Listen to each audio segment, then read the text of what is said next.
오늘 아침 뉴스의 맥을 짚어드리는 시간 뉴스연구소. 금요일인 오늘은 뉴스탑 김준일 대표가 단독 출격합니다. 더 깊이 있게 뉴스를 좀 연구해보죠. 김준일 기자 어서 오세요. 예, 안녕하세요. 오늘 첫 번째로 주목할 뉴스 뭔가요? 예, 최소 2주 더. 최소 2주 더. 무슨 예. 얘기인지 알겠네요. 거리두기. 예, 정부가 25일에 종료 예정인 수도권의 사회적 거리두기 4단계 연장 여부를 오늘 오전 11시쯤에 결정해서 발표를 합니다. 네. 현재로서는 수도권 4단계 거리두기를 최소 2주간 연장할 가능성이 높은데요. 이틀 전에 전문가들이 포함된 생활방역위원회가 열렸는데 이미 거리두기 완화가 어렵다. 이런 의견이 지금 나온 바가 있어요. 왜냐하면 수도권 전체 확진자 규모가 줄어들지 않고 있고 네. 경기와 인천은 뭐 역대 최고를 기록하기도 했거든요. 그렇죠. 그래서 지금 비수도권의 거리두기 단계를 조정하는 방안도 검토되고 있는데 어제 이제 방역당국이 출입기자단하고 브리핑을 가졌는데 네. 3단계로 일괄적으로 비수도권을 적용을 하는 거를 검토하고 있다. 이렇게 그러니까 밝혔어요.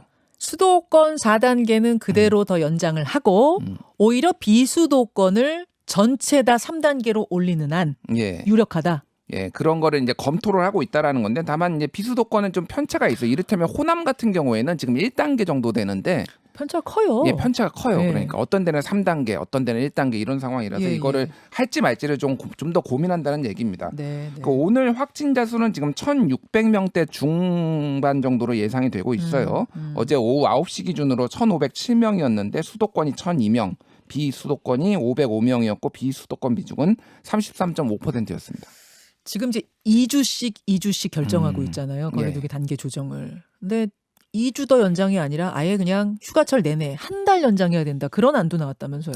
그러니까 뭐 여러 가지 지금까지는 일반적으로 2주씩 했으니까 또 네. 2주가 연장되지 않겠냐라는 건데 말씀드렸듯이 최소 2주예요. 그러니까 전문가들은 지금 그냥 8월 한 달 통째로 4단계 해라. 이런 어차피. 얘기도 나와요. 왜냐하면은 지금 델타 변이의 전염력이 워낙 센 데다가 이동량이 줄어들지 않는 이런 상황에서는 네, 네. 또 2주에서 뭐 소위 말해서 희망 고문을 하느니 그냥 딱 그냥 마음을 단디 먹고 예측 가능하게 하자 이런 얘기도 나오고 있고 또 하나는 이제 백신 접종률이 좀 아직 속도를 못 내고 있거든요. 한동안 막 하루에 100만 명씩 맞다가 지금 정체 맞아요. 상태예요. 그래서 네. 지금 32.3%거든요. 이게. 근데 거의 한 달 전쯤에도 30% 돌파했다 뭐 이랬었는데 지금 굉장히 정체 상태입니다. 근데 지금 걸리고 있는 사람이 대부분이 백신 안 맞은 안 사람들이에요. 맞은 사람들이에요. 예. 안 맞은 사람들이에요. 그러니까- 델타 변이가 지금 주종이 됐으니까. 근데 백신을 맞으려면은 네. 시간이 걸리는 거잖아요. 그러니까 그 기간이 한 달 정도는 해야 되지 않냐 이런 네. 얘기들이 이제 전문가들이 나오는 거죠. 지금 백신 접종률이 쑥 오르지 못하는 거는 백신 모자라서인 거잖아요. 예, 백신이 모자란 것도 있는데 지금 앞으로 이제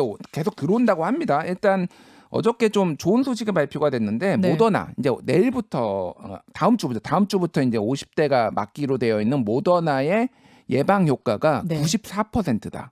아. 그리고 델타 변이에 한해서도 77%의 예방 효과를 가지고 있다. 그러니까 매우 높은 거예요. WHO 기준으로는 50%만 넘으면은 이건 승인을 하는 거거든요. 그러니까 매우 높은 수준이라는 건데 지금 모더나가 지금까지 2,492만 회분이 들어왔는데 8월 말까지 3,100만 회분이 들어온다고 합니다. 네. 그리고 지금 50대 예약률이 70에서 80% 정도 돼요. 그러니까 지금 이 분들이 많이 맞아야지 조금 진정이 될 것이다. 그러니까 그 그런 파우치 박사가 모더나 맞았잖아요. 예. 그때 모더나가 제일 낫구나 막 이런 얘기도 했었는데 지금 나오는 수치들을 봐도 모더나 예방률이 가장 높은 것으로 델타 변이에도 가장 높은 것으로 그 모더나가 이제 본격적으로 다음 주부터 풀린다는 거죠. 그렇죠. 알겠습니다.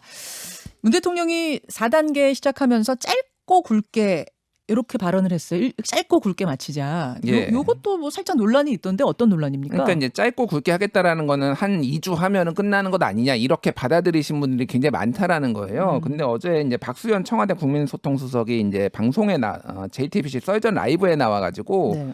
2주 안에 끝내자는 거는 아니었다 그게 그렇게 이제 열심히 좀 해보자 단기간에 국민들 해보자라는 호소였는데 아무래도 좀 대통령이 그런 취지의 발언을 해서 좀 실망하신 분들도 있을 것 같아요. 이게 연장이 되면은. 그걸 2주로 받아들였던 특히 자영업자나 이런 분들이 좀 실망을 하시는 거죠. 그렇죠. 지금. 자영업자들은 지금 4단계 빨리 풀어달라 이렇게 지금 시위도 하고 있는 상황이라서 좀 그래요. 아쉬울 것 같습니다. 그래요. 델타 변이 예방 효과는 아까 말씀을 하셨고 여러분 4단계는 수도권 4단계는 연장될 가능성이 아주 유력하다는 말씀 전하면서 뭐 오늘도 내일도 방역 조심 주의 이거 뭐 아무리 강조해도 지나치지가 않습니다. 두 번째로 가죠. 사생결단 경쟁. 대선 얘기죠. 예, 특히 이제 여권 대선 후보 간 네거티브가 갈수록 치열해지고 있는데요. 이번엔 적통 경쟁이 지금 뜨겁게 붙었습니다. 네.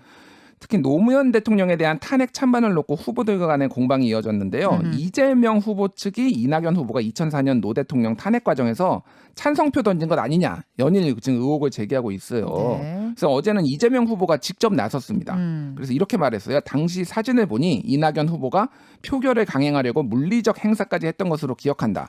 정치인은 국민들에게 거짓말을 하지 말아야 된다라고 기자들한테 말했는데 앞서서 이낙연 후보는 연일 고심하다가 탄핵 반대표를 던졌다 이렇게 말을 밝힌 바 있어요. 그러니까 이재명 지사가 어제 마이크 앞에서 직접 얘기한 거잖아요. 예, 예. 캠프 사람 누가 얘기한 게 아니라 본인이 아니, 행동으로는 탄핵 그 찬성 쪽에서 행동을 해놓고 말로는 탄핵 반대표를 던졌다니 저로선 납득이 안 갑니다. 이렇게 표현을 어제 납득이라는 표현까지 이제 썼어요. 그렇죠. 이낙연 후보 측에서는 분명히 반대표 던졌다 이건가요? 그렇죠.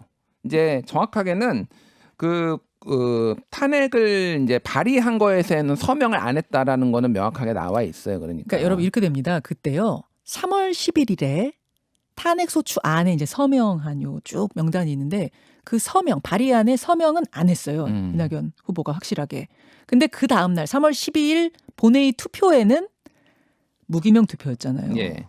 그때 반대표가 몇 명 나왔죠? 반대표가 2명 나왔으니까 대부분 이제 열린민주당에서는 열린우리당에서는 불참했고, 예, 그러니까 불참을 했어요. 불참을. 네. 그러니까 대부분 찬성표가 나왔는데 반대표가 2표가 나와서 이게 누구였냐라고 당시에도 이제 논란과 누구 막 이렇게 기자들이 막 추적도 하고 그랬는데 한 명은 자민련의 김종호 의원으로 이미 밝혀졌어요. 근데 또 한 명은 누군지 아직까지도 모릅니다. 근데 그 한 명이 안 밝혀진 한 명이 이낙연 후보가 나다 이렇게 얘기를 한 거예요 지금. 그러면 그때 행동으로 이렇게 나섰던 거는 그냥 새천년 민주당이 그쪽 방침이니까 당의 방침에 따랐던 거다 뭐 이렇게 이해가 되는 거예요. 그렇죠. 그러니까 열린우리당이 의장석을 이제 국회의장석을 점거하려고 하고 그러니까 야당들이 다 나와서 했는데 이낙연 당시 의원도 야당이었잖아요. 새천년 민주당. 예. 그러니까 다른 동료 의원들이 다 나가 있는데 안 할 수가 없는 상황이었던 거죠. 그러니까. 그게 이제 그쪽의 설명인 거죠. 그 캠프에. 그쪽에. 예. 그래서 하지만 사실은 고민하다가 마지막에 반대표 던졌다. 그 아직 안 밝혀진 반대표 하나가 이낙연 후보다. 나다. 뭐 그런 주장이죠. 예. 근데 이걸 밝혀질까요? 잘 모르겠습니다. 근데 막 이러고 있는데 예. 어떤 그 당시 의원 하나가 사실은 납니다. 이러면 어떻게 되는 거예요? 뭐 진실 게임으로 그러면 들어가는 거겠죠. 야, 예. 어쨌든 이게 지금 2004년에 이 일이 이렇게 민주당 안에서 뜨거워진 건 결국 일종의 적통 프레임, 예. 뭐 적통 뭐 경쟁 이런 게 붙었기 때문 아니에요? 그렇죠. 그러니까 내가 민주당의 적통이다라고 뭐 아니면 비슷한 발언을 하신 분들이 뭐 다 지금 그 얘기를 하고 있어요. 그러니까 게다가 이제 김경수 경남지사가 뭐 소위 말해서 뭐 친노 적자 뭐 적통 이랬는데 이제 뭐 이번 대선 후보는 아니었지만 완전히 낙마를 했잖아요. 그러니까 이제 대법원 2년 확정. 뭐 7년 동안은 이제 피선거권을 예. 박탈당한 상태가 됐죠. 그러니까 더 이제 소위 말하는 친노 친문의 표심을 잡기 위해서 네. 이런 것들을 주장을 하고 있는데 또 하나는 뭐가 있냐면은 지금 그동안 그 이낙연 후보 측이 이재명 후보 측을 향해서 이제 소위 말하는 이제 검증 공세 네거티브를 했던 것에 대해서 이제 강하게 지금 좀 반격을 하는 측면이 있습니다. 그래서 이제 이재명 그 형수 욕설 2탄이 촉매제가 됐다 이런 얘기들이 있거든요. 그러니까 뭐냐면은 최근에 이제 그 이낙연 후보를 지지하는 한 유튜버가 이재명 그 형수 욕설 공개를 했는데 기존에 공개됐던 내용이 아니라 새로운 내용이었어요. 그러니까 이재명 지사가 형수한테 욕설하는 그 녹음 파일. 녹음 파일이 기존의 거는 이미 한번 쫙 뭐 유튜브에서도 네네. 쉽게 검색이 되는데 그 내용이 아니라 새로운 뭐 내용인데. 근데 이것도 새롭지 않고 사실은 이제 예전에 다 돌았던 것들이다 뭐 이런 얘기도 있던데요. 예. 근데 어쨌든 그전 거하고는 조금 다른 부분이 있다라는 건데 뭐 크게 연장선상에서 보면은 뭐 다 비슷한 내용이긴 합니다. 어쨌든 근데 이거를 이낙연 후보 측을 지지하는 사람이 공개를 하니까 이재명 후보 측에서는 이건 굉장히 불쾌한 거죠. 그러니까 기존에 나왔던 거를 또 지금 재탕 삼탕 하는 거냐라고 하면서 강하게 지금 서로 네거티브로 부딪히고 있는 그런 상황이고요. 지금 야권 특히 이제 윤석열 총장 같은 경우에는 지금 빨간불이 켜졌습니다. 윤석열 총장 어제 지금 엠브레인 퍼블릭, K-스텔 리서치, 코리아 리서치, 한국 리서치 4개 여론조사가 19일에서 21일 18세 이상 남녀 1,003명을 대상으로 네. 가상 대선 양자 대결을 펼쳤는데요. 네. 이재명 46대 윤석열 33, 이낙연 42대 윤석열 34. 차이가 꽤 벌어졌네요. 다 오차범위 거의 바깥에서 지금 나오고 있어요. 누구랑 붙어도. 예. 그러니까 유력 이낙연, 이재명하고 붙어도 예, 윤석열이 예. 다진다라는 게 나왔으니까 최근에 있었던 설화들 이런 것들이 상당히 영향을 미쳤고 그러다 보니까 국민의힘에서는 빨리 입당해라. 거 봐라. 예. 뭐 이렇게 되는 거죠. 전문가의 손길을 받아라 좀 코치를 받아라. 어제 이준석 대표가 그렇게 얘기를 했거든요. 그런 얘기까지 지금 계속 나오고 있습니다. 오늘 2부에 말말말 코너가 준비되어 있어요. 민주당 박성준 의원과 국민의힘 김은혜 의원 나옵니다. 지금 국민의힘은 이 상황들 어떻게 바라보고 있는지 제가 김은혜 의원한테 그 질문 좀 드려볼게요. 그리고 잠시 후에 김두관 의원 출연합니다, 여러분. 김두관 의원은 이 이재명, 이낙연 요 구도, 요 설전들 어떻게 바라보고 있는지 질문해보죠. 그다음 뉴스 가죠. 예, 이재용 8월에 풀려나나. 이재용 부회장 사면론이 불붙고 있습니다. 예, 지금 광복절이 다가오면서 특히 이제 이재용 삼성전자 부회장 그리고 박근혜, 이명박 전 대통령의 사면 가능성에 대해서 관심이 높아지고 있는데요. 네. 최근에 이재용 부회장이 법무부의 8.15 광복절 가석방 예비심사 대상자 명단에 올랐다는 언론 보도가 나온 바가 있어요. 네네. 그래서 이거는 뭐 개인정보기 때문에 법무부에서 확인은 안 해줬습니다만 사실상 사실이다라는 걸로 이제 알려져 있습니다. 일단 가석방 받을 수 있는 조건은 채운 거죠. 그러니까 가석방 조건이 생각보다 굉장히 낮아요. 최근에 바뀌었잖아요. 예. 그러니까 형량의 3분의 1만 채우면 됩니다. 맞아요. 근데 보통 일반적으로는 한 90%를 채우면은 보통 가석방이 되는 사례가 있는데 지금 이재용 부회장은 60% 정도 채웠거든요. 그러니까 만약에 하면은 좀 이례적인 것이긴 하죠. 그러니까. 그러니까 조건은 형기의 3분의 1을 채우면 되긴 되지만 그 조건 채웠다고 다 가석방이 되는 게 아니잖아요. 예. 보통은 한 90% 채운 사람들이 됐었는데 이재용 부회장은 60% 채운 상황. 그렇죠. 그러면 이제 이 상황에서 또 해줄 것이냐 말 것이냐 이건 이제 대통령의 이건 대통령은 아니고 이제 가석방은 법무부 장관이죠. 법무부 장관이죠. 가석방 그러네요. 심사위원회에서 결정을 하는데 그러네요. 그 통과율이 한 70에서 80% 정도 됩니다. 일단 오르기만 하면은 생각보다 많이 통과가 돼요. 그리고 법무부 장관이 최종 이제 허가를 해주는 거니까. 그러네요. 근데 이게 두 가지 트랙이 있는 거죠. 하나는 사면 쪽, 하나는 가석방 쪽. 예. 그러니까 특사로 대통령 권한으로 갈 것이냐 아니면 이제 가석방을 가지고 이렇게 갈 것이냐 뭐 어떤 얘기들이 많아요? 그러니까 이거 진짜로 관측을 알 수가 없어요. 그러니까 이게 지금 이 가석방 얘기가 언론 보도로 처음 나왔거든요. 네. 근데 이제 보수 언론 쪽에서 나왔는데 뭐 정부 고위 관계자 이 멘트로 이제 나왔어요. 검토하고 있다. 뭐 이런 뭐 사면도 검토하고 있다. 뭐 가석방도 검토하고 있다. 이제 이게 어떤 상황에서 보통 나오냐면은 두 가지입니다. 하나는 정말로 이재용 부회장의 가석방이나 사면을 원하는 측에서 이제 소위 말해서 이제 막 군부를 떼는 이런 언론의 자가 플레이가 하나가 있고요. 또 하나는 정부 측에서 한번 여론을 떠보는 거예요. 그래서 언론에 슬쩍 흘려보면서 어떤 반응이 나오는지 이제 두 가지 가능성이 다 존재를 하거든요. 네. 어찌됐든 이게 완전히 없이 나오는 건 아니다라는 거를 이제 고심을 하고 있다라는 거는 분명히 추정을 할 수가 있어요. 이 부분은. 예. 지난번에 대통령이 미국 갔다 왔을 때 그래서 정상회담하고 온 다음부터 요 얘기가 본격화되기 시작했잖아요. 예. 근데 제가 이 질문을 청와대 분한테 했을 때 인터뷰 여러분들 들으셨을 때